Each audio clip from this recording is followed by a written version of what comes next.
তারা শেরেবাংলা মামলা রুজু করার জন্য তাকে হেল্প করছে, গাইড করছে এবং মামলাটা আমি মনে করি আজকের মধ্যেই মামলাটা রুজু হয়ে যাবে। তার মেয়ে আসছে মামলাটা করার জন্য, আমরা হয়তো হেল্প করি, এই হেল্পের জন্য মূলত এসেছে। আসলে এই ঘটনাটা মানে আমাদের মানে উনি একজন জনপ্রিয় সংসদ সদস্য ঝিনাইদহ কালীগঞ্জ এলাকার, এবং আমরা আসলেই মানে তার এলাকার জনগণ যেমন স্তম্ভিত, সুখে মুজ্জমান।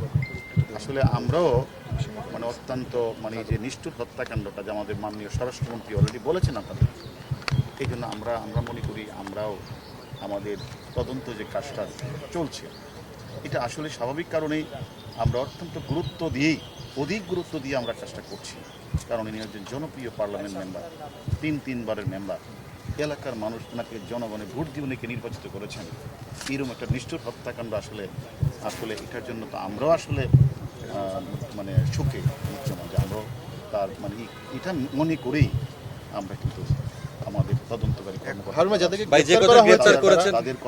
আমাদের তদন্তকারী কর্মকর্তারা কিন্তু কাজ করেছেন এবং নিবিড়ভাবে আমরা ইন্ডিয়ান পুলিশের সাথে কাজ করছি এবং আমাদের কাছে কয়েকজন আছে, তাদের সাথে আমরা প্রতিক্ষণেই কথা বলছি, অনেক তথ্য পাচ্ছি। এই তথ্যগুলি আমরা এখন তদন্তের আপনারা হয়তো আমরা দেখেছেন স্বরাষ্ট্রমন্ত্রী মহোদয় বলেছেন, তদন্তের স্বার্থে আমরা এখন বলতে চাচ্ছি না। আমরা মনে করি যে একজন বাংলাদেশি পার্লামেন্ট মেম্বারকে যেভাবে বাংলাদেশের কিছু মানে অপরাধীরা যেভাবে নৃশংস হত্যা করেছে, আমরা কয়েকজনকে আইনের আওতায় নিয়ে আসছি, বাকি যারা রয়েছে প্রত্যেককে আমরা আইনের আওতায় নিয়ে আসবো এবং বিচারের মুখোমুখি আমরা দাঁড় করাবো।